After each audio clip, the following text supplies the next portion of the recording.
We've shared the journey of Will Pucovski, who's always been tremendously generous with his thoughts and with his insights. The journey hasn't been straightforward, and Will returns to the studio today. We hear from him for the first time since March last year. Will, it's great to see you. Welcome. Yeah, thanks, Gerard. Wish I was coming in maybe under better circumstances, but it's a pleasure to be here, and thanks for having me. It's the interview that neither of us ever wanted to do, but here we are. So you've made a decision about your cricketing future. Yeah, so I'm not going to be playing cricket again. It's been a really difficult year, to put it as simply as possible. I'd need a few hours, I think, to take you through the whole journey. But the simple, I guess, message is that I won't be playing cricket at any level again. So we'll trace that through a little bit, shall we? So it's Sunday, March 3. You're coming. The last time we spoke, you just made that century against New South Wales, and you were awash with optimism at that stage, weren't you? Yeah, I certainly was, and I think that's probably contributed to, I guess, how hard this year has been, because I think after that century in Sydney, I thought from a personal point of view, things are really starting to click for me here, and everything's on the right track and everything's feeling good. I've put a mountain of effort into getting things right off the field so I could perform on the field. It had always been my dream since I was, God knows, since I can remember, to play for Australia. And obviously found myself in the fortunate position in 2021 to actually play a game. But my ambition didn't stop there. I wanted to be, I guess, that person, that guy that was sort of the leader of the batting unit, and be a sort of like, regular Australian player, and hopefully play 100 tests. Like, that's where my ambition lied. And then, unfortunately, one is going to be where it finishes. And there's an illustrious group of one test veterans, and unfortunately that's where my journey ends. But at the same time, I'm very grateful that I ever got to do that in the first place. So as you can probably tell, I feel a bit split in how I feel about all of this, in terms of, obviously there's the humongous disappointment, which is really hard to deal with and still is really hard to deal with. But then I guess trying to look back on my career with gratitude and go, well, I got to do some pretty cool things at the same time. So take us back to Hobart, and that becomes a moment. So what do you recall about getting hit, and did it immediately come with a sense of dread?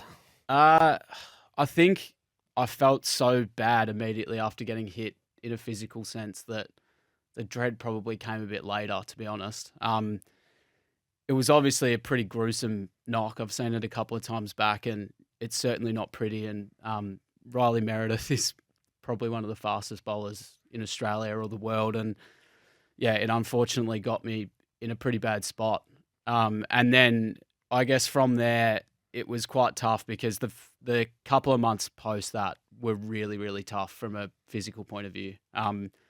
Just really struggling to really get anything done. Like, even walking around the house was a struggle. My fiance wasn't too happy because I couldn't really contribute to many of the chores. Like, I was sleeping a lot, then not sleeping at all, going through a lot of different things. And I guess from there, it sort of has been a really tough year, because a lot of the symptoms haven't really gone away, which has made this decision, I guess, come to a head in a way, just because, those first couple of months were absolutely horrendous. But since then, there's been lingering stuff that hasn't really left me, which can be quite tough to deal with, especially, like, I've only just turned 27. Yep. And obviously the whole space of concussion is very young, in the sense that you don't really know what is what.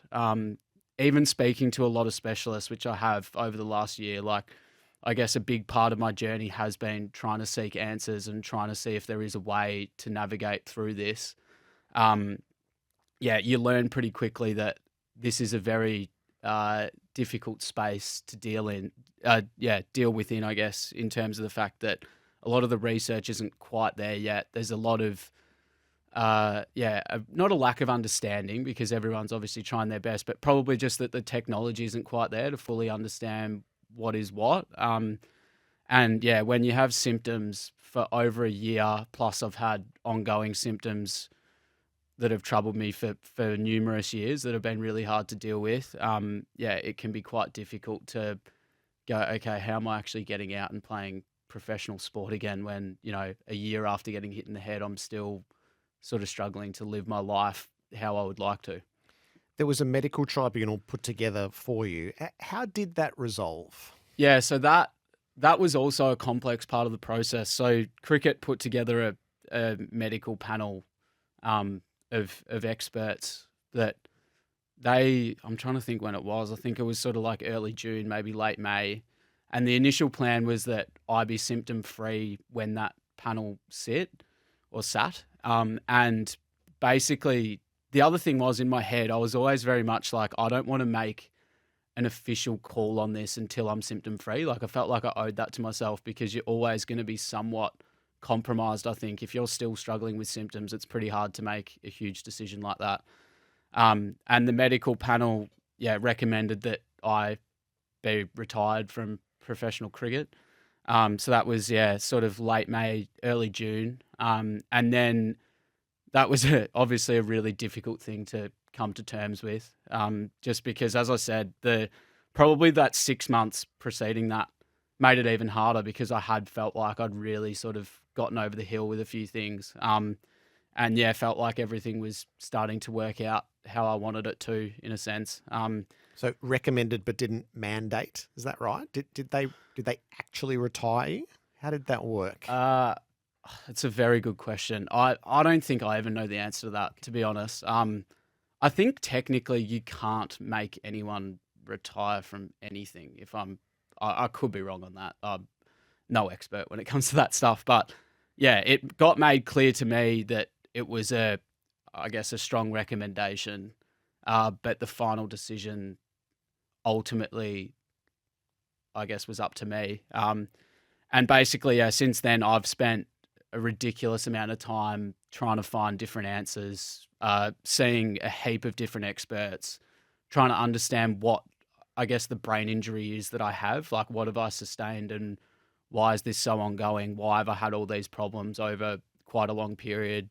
Why is it getting worse? Why are certain things happening? And again, is there a way to navigate this where you can make a return to what you want to do and what you've ever dreamed of?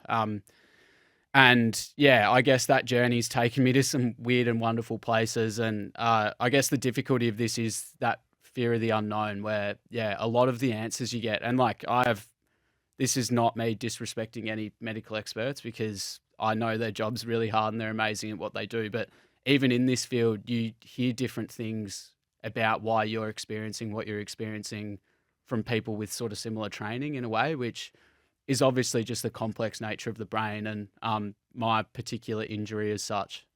But I guess it's different because when you get your shoulder done, it's sort of like, okay, well, this is what's wrong with your shoulder. This is how we fix it. And there's generally quite a common sort of feeling for, okay, well, this is what's wrong. This is what we do. But with the brain, it's quite different. So I've been all around not all around the world as such, but feels like it to a degree. I've met with a heap of different people, spoken to a heap of different people to try and get more of an understanding of this. And unfortunately, it's gotten to a stage now where a year or so down the track, still suffering, still don't really have the answers I've been looking for in terms of why I'm still getting these symptoms. And it's come time to make this decision. It's a bit invasive to ask, but what symptoms do you still suffer from at the moment? Yeah, it's complicated. There's obviously the, I guess, mental health symptoms, which are one part of it, which are definitely, well, in my medical opinion as such, definitely related to the concussion stuff. And then there's a lot of fatigue, which is quite bad, still get regular headaches, struggle with a weird thing that has been absolutely bizarre to me is like really struggle with things on my left side. So like I'm grateful even we're doing this interview in my right sort of field of vision because if I've got things happening in my left, I start feeling really dizzy, really sick, really headachy. Struggle with a fair bit of like motion sickness. So even probably a good example, like on Saturday, had to get the train into the city for a bit of last minute wedding prep. And like coming home from that, I was planning and going and watching my mates play at Old Brighton, but I had to have a 3-hour nap because I was just buggered from being on the train for 20 minutes going in and out of the city. So, yeah, those kind of things which are quite difficult to deal with because, yeah, as I said, I'm 27. I've got, hopefully a whole lot of really good life ahead of me and have still got heaps of things that I'm really passionate about. But probably until I get the answers I need for this, it's sort of hard to really hone in on them to too much of a degree just because, yeah, you're still trying to deal with these things every day. Is it scary? Yeah. Yeah, to put it bluntly, yes. Because, yeah, as I said, 27, got so much ahead of me and, yeah, so many things I still want to, I guess, achieve and do in my life. And obviously one of them was playing for Australia and playing professional cricket for another, 10, 15 years or whatever it may have been. And, yeah, that gets taken away from you, which is hard enough. But then you sort of think, okay, well, at least I'm not going to get hit in the head again and I'm not going to have to go through another, I guess, acute concussion. But, yeah, when the symptoms are ongoing, it's pretty frightening. So the juxtaposition of that against you're still clinging to the idea for the past few months that cricket might have been a possibility?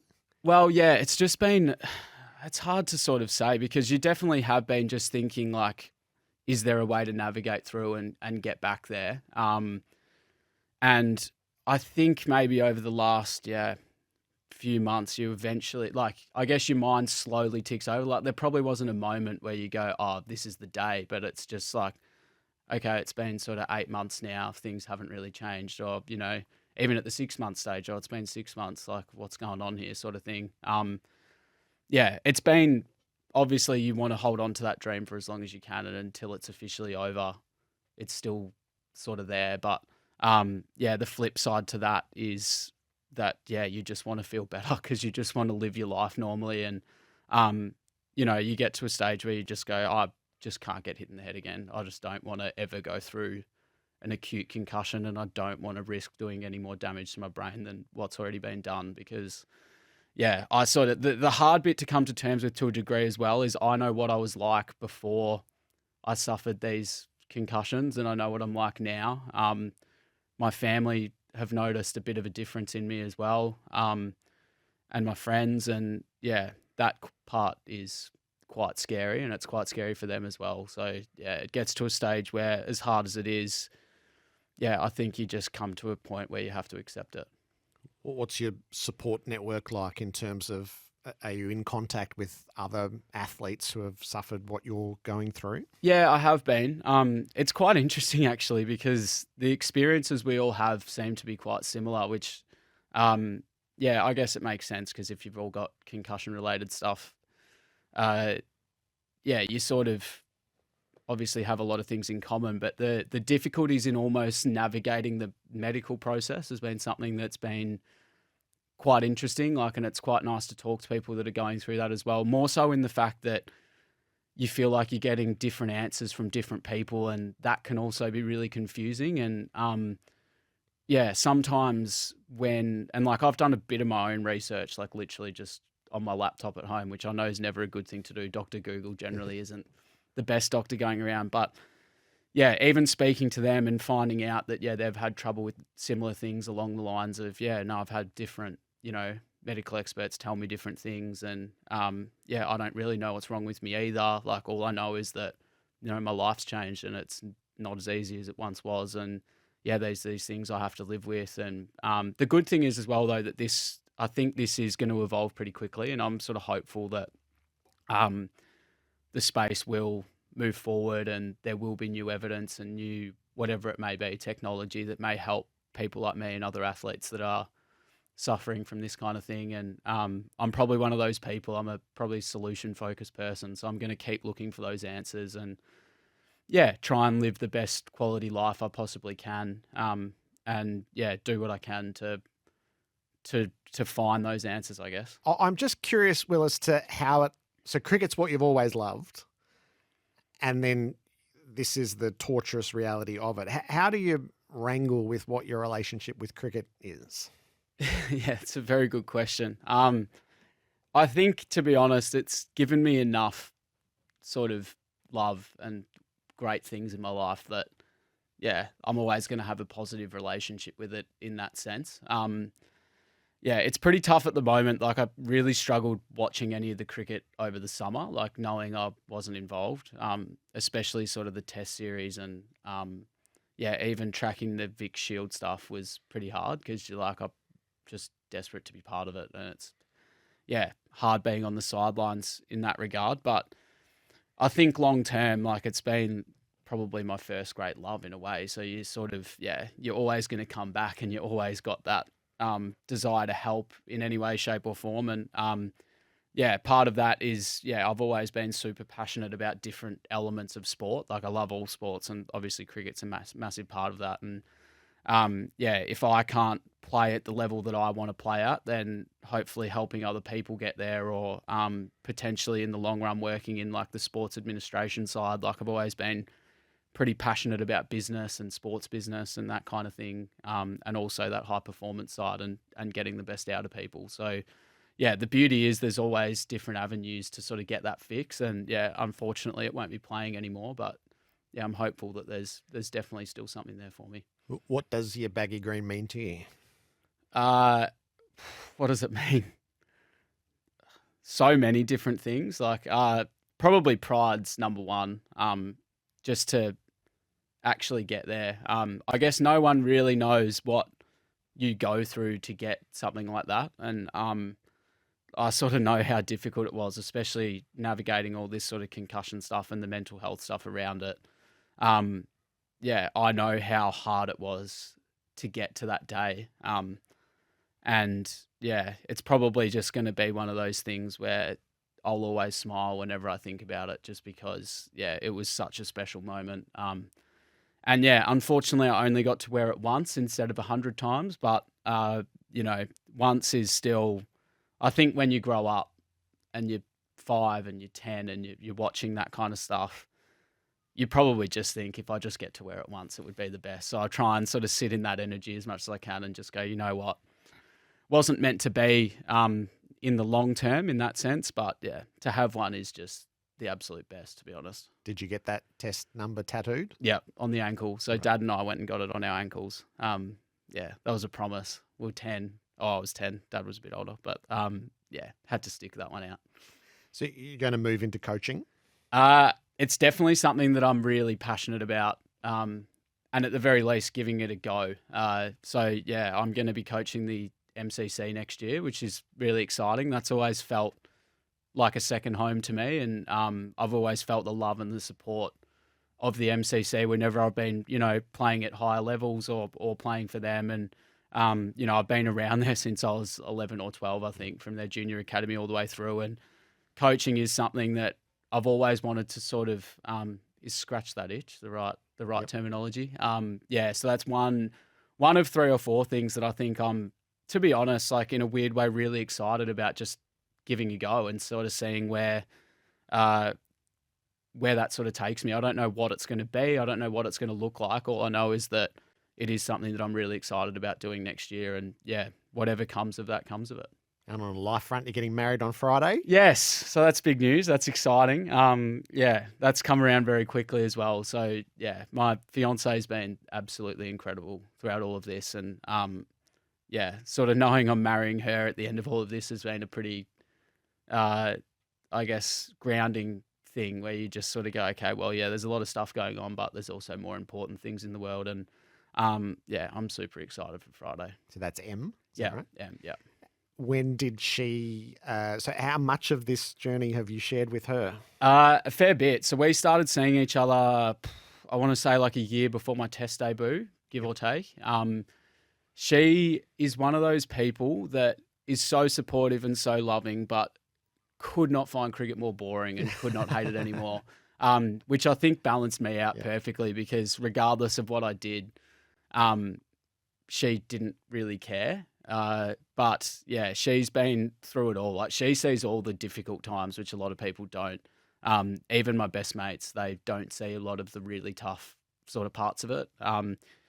Because even like as much as, yeah, I like to be honest with people and I like to be upfront, you probably always do just leave 10 or 20% when you're seeing your mates and stuff. And you just go, yeah, I'm just going to put energy into being a good friend and, you know, getting around them and having a good time. So yeah, she's been just a huge moral support. And to be honest, I've really needed it because, yeah, it's been really difficult. And even just helping me with these symptoms and trying to manage or help me manage my life, especially in the last, year or two.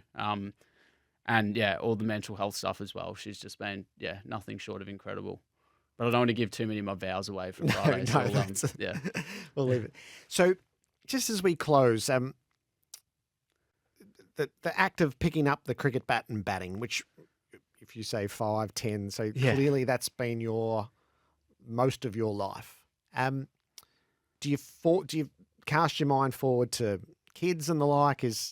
Will the cricket bat still be in hand, or will that be too much of a reminder of what was taken away from you? I think, to be honest, when I have kids, or hopefully if I'm lucky enough to have kids, I can't see it being a problem. Like, I've even one of my best mates, Sammy Harper, he's got 2 young kids now, but one of them, Finn, is sort of nearly 3, and he is honestly the most coordinated 2 or 3-year-old I've ever seen. He'll be doing something professionally at the age of 16, the way he's going. But I love just playing sport with him, cricket included. And I think it's one of those things I even just find myself sort of subconsciously shadow batting sometimes. Like, I'll just still, those habits sort of die hard. And even, I think coaching Melbourne will really help with that because I feel like I've got a lot in my head that has helped me a lot. And, I've experienced a heap of different coaches. I've been, experienced a heap of different things when it comes to cricket. And I want to sort of help other people get better. It's always been something that I've been passionate about regardless of what I do, like sort of just helping other people. And I would get a lot of satisfaction out of seeing someone improve. I think in that regard, I don't think it'll be an issue. It's probably just more watching the professional side of the game at the moment is quite difficult just because that's, where you wanted to be and what you want essentially, and you can't have, but I'm hopeful that over time that'll ease as well. And I can sort of mend that relationship if there's, for lack of a better term. Well, it's brave and generous of you to share this today, Will, and you've always had those markers. So thank you on that front. And there's just an awful lot of people texting through their best wishes to you, having got to know you across your journey and wish the best for you there. So good luck in all your endeavours. Good luck for Friday, Thanks, especially Gerard, on your wedding day. So may that be a great joy to you. And I know we'll stay in touch. So Will, thanks for coming in. Thank you for having me. I appreciate it.